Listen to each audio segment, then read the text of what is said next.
to the moon pool through an underwater cave is normal to us mermaids in the show, but in real life, it's a bit different.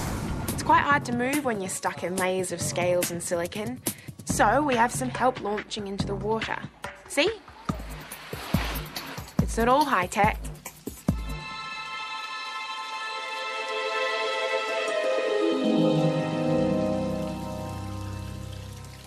To create the world of H2O, the show was filmed at locations which are hand-picked from all over the Gold Coast. From the waterways and beaches to the rainforests which make up Mako Island.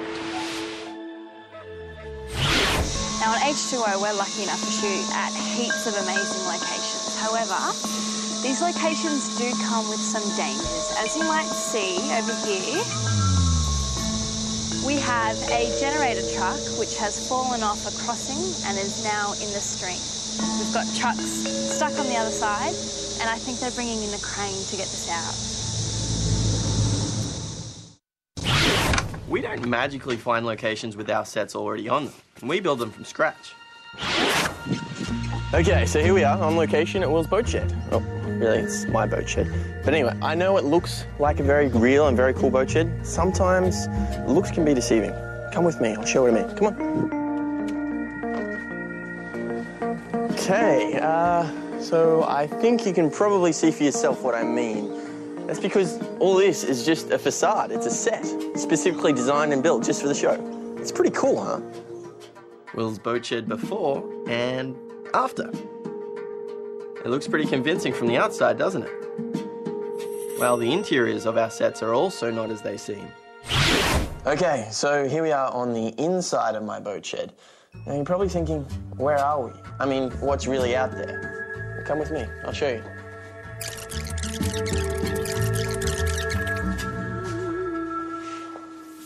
We're in a really big soundstage, a studio, surrounded by some really big lights that actually simulate the sun. Now that's big. This special soundproof studio is where we build all of our sets. Like Ricky's cafe, Cleo's bedroom and house, and of course, my boat shed. And when you start to put the inside sets and the outside locations together, the whole sequence looks pretty convincing. Trusted you.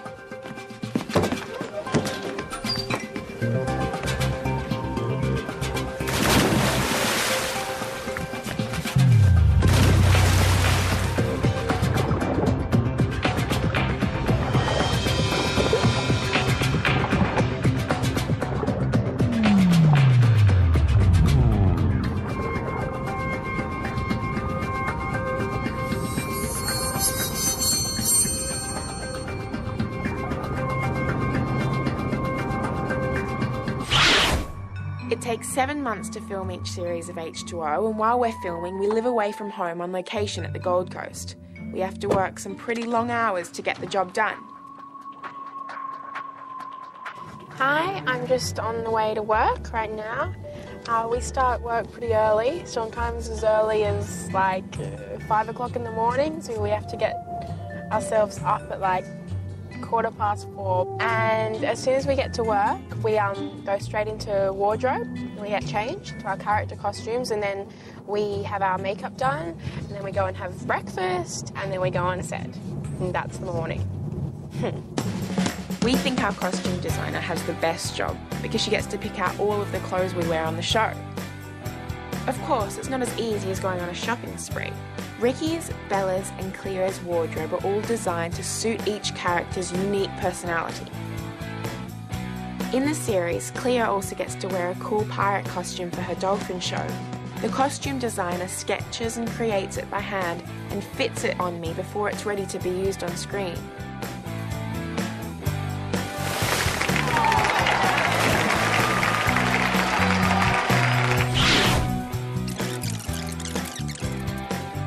Hello, welcome to the makeup bus. Our makeup team works on everyone's hair and makeup up to 5 times a day. Yes, even the boys need makeup. So this is my makeup, what I get on every morning, so there's quite a lot there. We do need some help. When we're mermaids, however, it's very different. We have different lips and different skin and all that type of stuff, and lots of sunscreen. Our mermaid makeup has to be waterproof for all of our swimming action. We even have special waterproof body glitter that gives us the magical glow. Well, this is makeup checks right now. We do that before we shoot every time. So basically the makeup girls have to keep their eye on us all day just to make sure that we look good. Makeup for the camera is different to the makeup we would wear every day. It has to stay on for 10 hours at a time, so it's professionally applied to look fresh no matter what the location or weather.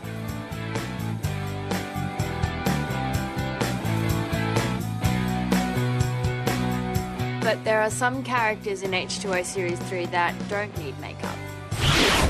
So today I'm doing a scene with the water tentacle. I'm facing off with it. It's a big scene with heaps of visual effects, so let's go on set and see how it all works. Acting for visual effects that are created in a computer requires a lot of imagination. No! Leave him alone! We'll save him.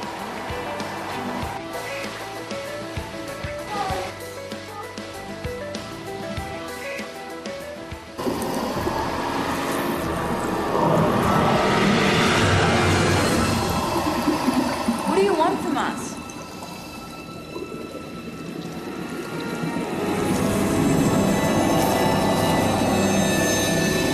With all the visual effects in the series, they all start with meetings, a lot of talking. Everybody sits around talking and we have a look at, we do some sketches, things called storyboards, which are, look like a comic book. And they just show us basic still images of how we're going to realise this great visual effect.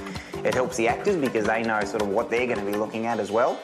It takes a lot of people. We've got a visual effects person who's there on set. The director of photography needs to be involved. It's the producers. Everybody gets a say on it so that when we go and film it, we know exactly what we're going to do because we have to be incredibly precise with visual effects to make sure that A, they look real, and B, that we don't get them wrong. Because once we put them in, they're very expensive and they look fantastic, but we want to make sure they're absolutely perfect. And action.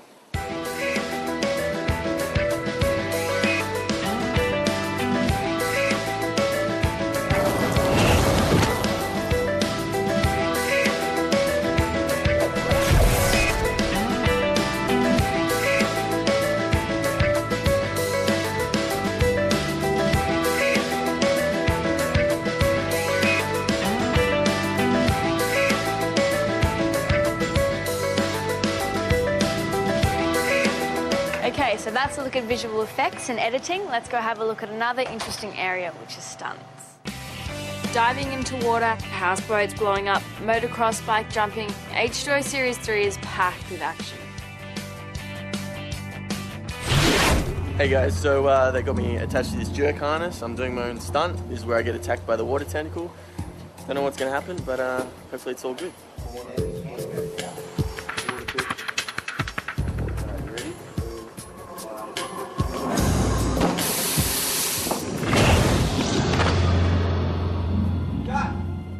For every single stunt, we have a professional stunt team around us to make sure that we're safe.